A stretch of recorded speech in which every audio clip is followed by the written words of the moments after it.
우리 하나님 아버지와 주 예수 그리스도로부터 오는 은혜와 평강이 여러분들과 함께 하시기를 바랍니다.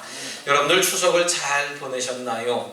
아마 모이지 말자, 또 이번 명절은 좀 참아보자, 참아야 오래 봅니다, 이렇게 프랭카드도 패치클레이즈를 이렇게 하는 거를 보게 됐습니다만은, 그래도 뉴스를 보고 텔레비전을 보면 여전히 귀성객들이 많아서 도로가 많이 밀리기도 하고 또 이곳저곳에서 많이 모임을 가졌다라고 하는 소식을 접하게 됩니다. 또 올해는 유난히 보름달을 보고 싶어하는 사람들이 많았으리라 생각이 드는데, 저마다 보름달을 보았다라고 하는 이들 가운데에 보름달 이야기를 하면서 저마다 소원을 빌었다 하는 이들이 너무나 많은 것을 보게 됩니다.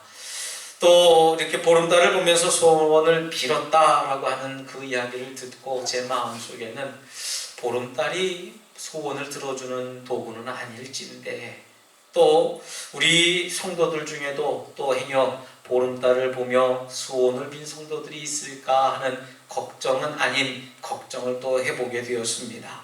아마 우리 덕수가족들은 없으리라 생각이 들어요.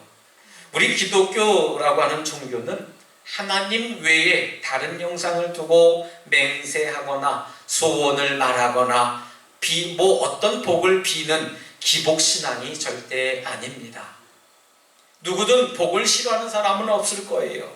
그만큼 대부분의 사람들은 복을 받고 싶어하고 또 복을 나눠주고 싶어하는 것이 우리네 사람들의 모습이라고 하는 것이죠.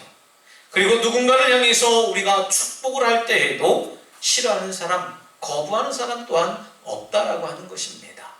저도 이렇게 전도를 가끔씩 나가게 되면 믿지 않는 분들을 만나서 이야기하면 축복해달라고 이야기하는 분들이 더러 계십니다.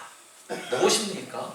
바로 내가 신앙은 갖고 있지는 않지만 나도 그 신앙 가운데 복은 받고 싶습니다 라고 하는 그런 이야기를 암묵적으로 주었다라고 하는 것이죠. 하나님을 신앙하고 주님을 따르는 우리는요, 창조주 하나님께 복을 구하며 그 하나님이 주신 복에 대한 감사를 하며 살아가는 우리가 되어야 될 줄 믿습니다. 그러나 여러분, 그 복을 싫어하는 사람이 없음에도 불구하고 내게 주어진 그 복이 복인지, 또 내가 구하고 있는 것이 복인지 저주인지 과연 모를 때가 너무나 많다라고 하는 것이지요. 복인 줄 알고 기뻐했는데 그것이 오히려 화가 된 것이지는 않는지, 또 화인 줄 알고 하나님을 원망하고 주변 사람을 다그치기도 해봤는데 나중에 오히려 그것이 복이 되었다라고 하는 것을 깨닫는 경우가 우리 가운데 얼마나 많습니까? 한치 앞을 알 수 없는 우리 인간들이 복이라고 생각하고 구하는 복과 또 모든 것을 아시는 하나님께서 주시는 복이 우리가 생각할 때 다른 때가 너무나 많다라고 하는 것입니다. 우리에게 있어서 가장 큰 복은 창조주 되신 하나님의 안에 살아가는 것이 가장 큰 복이라고 하는 사실입니다. 복의 근원이신 하나님의 말씀에 순종함으로 하나님께서 주신 그 복을 누리는 것이 가장 큰 복이라고 하는 거예요. 우리는 그래서 하나님께 기도할 때에 하나님 나에게 복 주세요 라고 기도를 드리지만, 하나님께서 들으실 때에는 하나님 제가 하나님 말씀에 순종하겠습니다 라고 하나님은 듣고 계신다라고 이야기하는 경우를 보게 됩니다. 여러분, 복을 달라고 기도하면서 하나님 말씀에 순종하지 않는 삶은요, 발을 구르지 않고 자전거가 굴러가기를 원하는 사람들이다 생각할 수 있습니다. 하나님께서 우리에게 복을 주셨을 때에 우리는 그 복을 받고 누릴 수 있는 준비가 되어야 된다는 얘기입니다. 여러분, 단순하고 당연한 원리 같지만요, 복은 입술로만 구한다고 받을 수 있는 것이 아니라는 것입니다. 하나님의 말씀대로 순종하고 구할 때에 우리들은 하나님으로부터 복을 얻을 수 있다라고 하는 겁니다. 그래서 오늘 본문은 우리에게 아주 잊혀지지 않도록 말씀하고 계세요. 복 있는 사람은 악인들의 꾀를 따르지 아니하며 죄인들의 길에 서지 아니하며 오만한 자들의 자리에 앉지 아니하고 오직 여호와의 율법을 즐거워하여 그의 율법을 주야로 묵상하는도다. 할렐루야. 그랬습니다.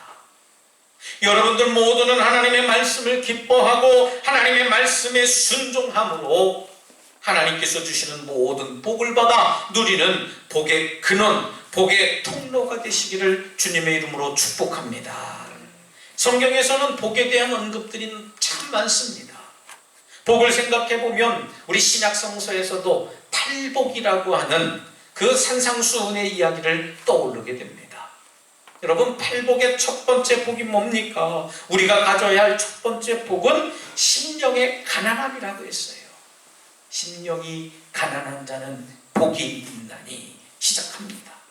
애통하는 마음을 가져야 하고 온유한 마음에 복을 받아야 한다고 산상수훈에서는 예수님께서 우리에게 말씀해주고 계십니다. 그런데 문제는 뭡니까? 예수님이 말씀하시는 그 팔복이 우리 삶 속에 그렇게 다가오지 못한다라고 하는 거예요.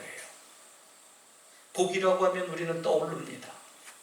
무슨 생각을 떠올립니까? 복이라고 하면 물질을 떠올려요. 돈을 많이 벌고 건강하고 내 자녀들이 문제없이 잘 형통한 길을 걸어가고 그런 것들을 우리는 복이라고 생각하고 떠올리는 경우가 너무 많이 있습니다. 심령이 가난하고 애통하고 온유한 마음을 품는 것이 어떻게 복이 될까라고 하는 생각이 우리 머릿속에서 지워지지 않을 정도로 우리는 굉장히 이 복의 개념에 대해서 하나님의 생각과 우리의 생각이 너무 다르다라고 하는 거예요. 그런데 오늘 본문을 보니까요, 이 예수님이 말씀하신 복과 또 다른 복의 의미를 설명하고 계십니다. 그것도 우리 마음에 꼭 와닿지 않는 그런 복을 말입니다. 오늘 본문에서 말하는 복의 이야기는 어떤 복일까요?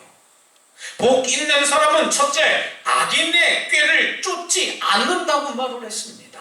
두 번째로 죄인들의 길에 서지 않는다고 했습니다. 세 번째로 오만한 자의 자리에 앉지 않는다고 했어요. 우리는 여기서 우선적으로 관심 가져야 할 말씀들을 좀 생각해 볼 필요가 있습니다.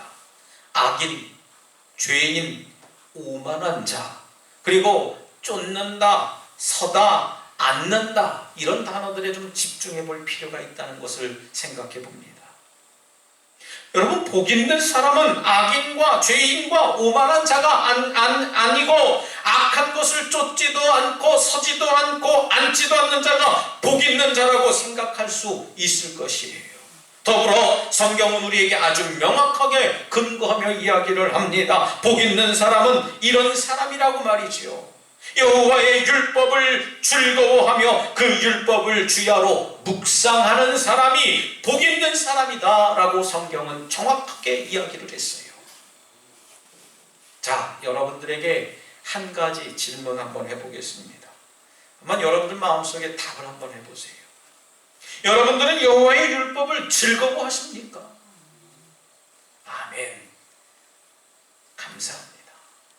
우리는 여호와의 율법을 즐거워할 줄 알아야 돼요. 여기서 말하는 율법은 갈라디아서에서 말하는 바울의 말하는 그런 율법이 아니라는 얘기예요.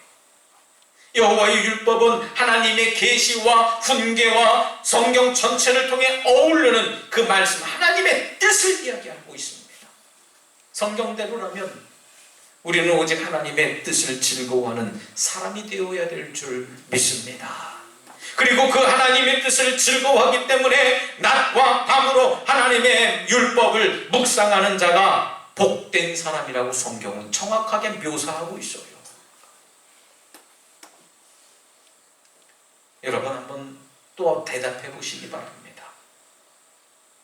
여러분은 복된 삶을 살고 있습니까?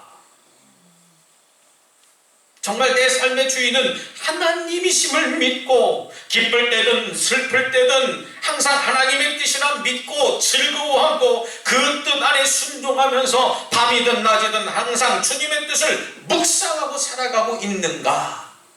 라고 하는 그 질문에 명쾌하게 답을 할 수 있어야 됩니다.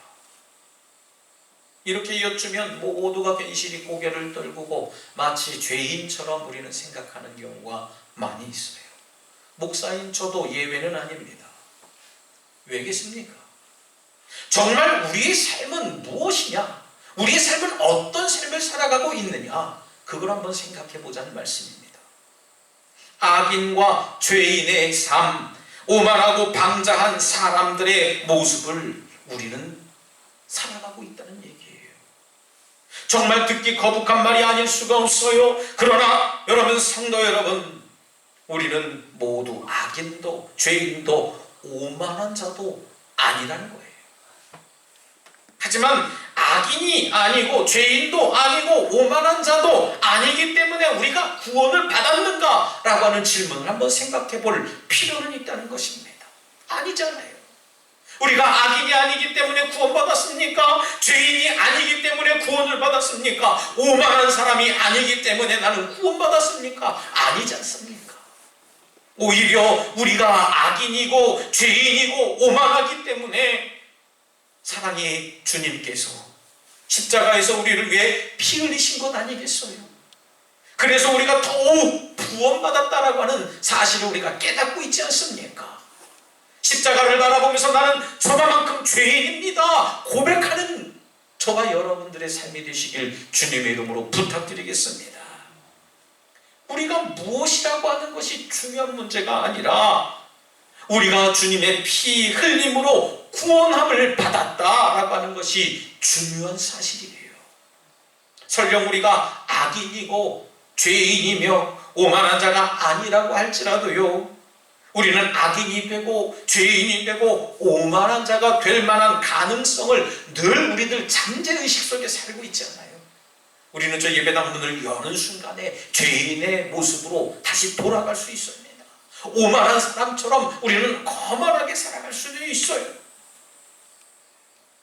그런 의미가 바로 두 번째 우리가 관심을 가져야 될 단어, 쫓아가고 서고 앉는다라고 하는 단어에 집중해 보자는 말씀입니다.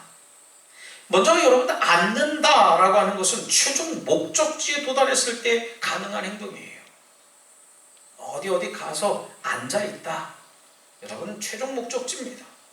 그렇다면 선다라고 하는 뜻은 뭡니까? 앉기 위해서는 반드시 서야 되는 거예요. 내가 서 있기 때문에 앉는 겁니다. 어찌 보면 좀 굉장히 복잡한 논리 이야기일 수도 있습니다만은 여러분, 단순하게 한번 생각해 보자는 얘기입니다. 여러분, 서기 위해서는 어떤 행동을 합니까? 서기 위해서는 내가 계속 행동을 하고 쫓아가고 쫓기고 그런 삶을 살아가는 것이 우리 인생의 모습이라는 얘기예요. 성경에서 말하는 의인은 죄가 없어서 의인이 아니라는 말씀입니다. 성경에서 말하는 의인은 죄가 없으신 예수님과 동행하면서 살기에 의인이라고 하는 사실을 믿으시길 바랍니다. 죄 없는 사람이 의인이 아니에요. 예수님과 동행하는 사람이 의인이라는 말씀입니다. 그리고 악인은 악한 일을 저질러서 나쁜 일, 죄를 저질러서 악인이 아니라는 얘기입니다. 무슨 얘기입니까? 의로우신 하나님과 상관없이 내 뜻대로 살아가기에 악한 사람이라는 얘기예요. 악인이라는 얘기예요. 살인을 저지르고 도둑질을 하고 하나님 말씀대로 살지 않아서 악인이 아니고요, 하나님과 상관없이 내 뜻대로 살아가는 사람이 악인이라고 성경은 가르쳐주고 있는 겁니다. 우리가 어떠한 잘못을 저질러 죄인이 되는 경우도 털어 있지 않습니까? 하지만 적어도 성경은요, 하나님과 상관없이 내 뜻대로 살기 때문에 악인이고 죄인이다 라고 명확하게 우리들에게 가르쳐주고 있는 겁니다. 복 있는 사람은 결단코 죄를 쫓지 않고 하나님의 말씀을 마음속에 새기고 아침과 저녁으로 그 율법을 묵상하는 사람이 복 있는 사람이라고 말씀하신 겁니다. 우리가 죄를 짓지 않고 죄 안에 살아가지 않기 위해서는 오직 여호와의 율법, 하나님의 뜻을 즐거워하고 아침 저녁으로 주야로 하나님의 뜻을 묵상하는 자가 될 때에 우리는 비로소 복 있는 자가 되는 줄 믿으시길 바랍니다. 할렐루야. 복 있는 사람은 그런 사람이 복 있는 사람이에요. 우리가 그리스도인이라고, 우리가 예수 믿는 사람이라고 생각한다면, 아니 여러분, 우리가 받아야 할 복과 우리가 받아야 할 은혜, 이런 것은요 돈과 건강과 명예와 이런 보여지는 것이 아니라는 겁니다. 우리가 받아야 할 복은 구원의 복인 줄 믿으시길 바랍니다. 할렐루야. 구원의 복을 받아야 되지 않아요. 그리고 우리가 경험해야 할 복은 하나님의 뜻 안에서 성취되는 그 복이라는 사실을 여러분들 생각하시길 바랍니다. 또 우리가 악인의 꾀를 따르지 않고 죄인들의 길에 서지 않고 오만한 자들의 자리에 앉지 않고 여호와의 율법을 즐거워하면서 아침 저녁으로 묵상한다면 하나님께서 우리들에게 너는 복 있는 자다라고 인정해 주신다는 말씀입니다. 우리가 이렇게 복 있는 사람이 될 때에 하나님께서 우리 삶에 여러 가지 문제들을 해결해 주시리라 분명히 믿습니다. 우리에게 힘이 되어 주시는 거예요. 여러분, 하나님께서 우리를 인정하시면요, 우리가 생각하는 다른 그 많은 복들은 자연스럽게 돌아오게 되어져 있는 겁니다. 우리가 하나님의 율법을 즐거워해서 주야로 묵상하고 그 율법을 따른다라고 하면 우리가 구하지 않았던 물질의 복과 건강의 복과 명예의 복은 하나님이 자연적으로 허락해 주신다는 사실을 여러분들 믿으시길 바랍니다. 그리고 죄인의 자리에는 앉거나 서지도 쫓지도 않는 자가 되도록 우리 자신을 쳐서 하나님의 뜻에 순종하는 자가 될 때에 하나님께서는 우리를 인정하셔서 우리에게 수많은 복을 내려주시리라 분명히 믿습니다. 사랑하는 우리 독수가족 여러분, 하나님께 복 많이 받는 여러분들 되시길 주님의 이름으로 축복합니다. 그러기 위해서는 하나님의 뜻을 온전히 이해하고 그 뜻을 즐거워하며 말씀을 묵상해야 돼요. 그리고 죄인의 자리에 앉거나 서거나 쫓는 자가 되지 말아야 됩니다. 우리가 하나님의 말씀에 순종하면서 살아간다면 하나님께서는 반드시 우리에게 하늘의 신령한 복과 땅의 기름진 복을 허락하시고 우리를 의인이라 인정해 주신다는 사실을 믿으며 그 믿음대로 살아가는 우리 독수의 가족 모두가 되시기를 다시 한번 주님의 이름으로 축원합니다. 이 시간 함께 결단의 기도를 드릴 때 주님, 저희들이 주님 말씀에 순종하기를 원합니다. 여호와의 율법을 즐거워하고 그 율법을 주야로 묵상하는 자가 되게 하여 주시옵소서라고 잠시 결단의 기도를 드리겠습니다. 할렐루야. 사랑과 내가 충만하신 하나님, 저희들 삶 가운데 하나님이 주인 되는 삶을 살게 하시고 하나님 말씀 의지하며 살아갈 수 있도록 역사하여 주시옵소서. 주님의 말씀에 순종하는 삶을 살게 하시며 하나님의 율법을 즐거워하여 그 율법을 주야로 묵상하는 자가 되게 하여 주시옵소서. 신실하신 하나님, 거룩하신 하나님, 존귀하신 하나님, 역사하여 주시옵소서. 아버지, 전능하신 하나님 감사합니다. 저희들이 주님의 도를 따른다고 하면서도 내 생각대로 내 기분대로 살아왔음을 이 시간 뉘우칩니다. 회개합니다. 주님의 말씀을 묵상한다고 하지만 내 멋대로 느끼며 살아왔습니다. 이런 저희들을 용서해 주시고 다시는 그런 모습을 갖지 않도록 하나님께서 저희들 마음을 주장하여 주시옵소서. 이제는 주님의 말씀을 묵상하며 순종하며 살게 하여 주시옵소서. 예수님 이름으로 간절히 기도드리옵나이다. 아멘.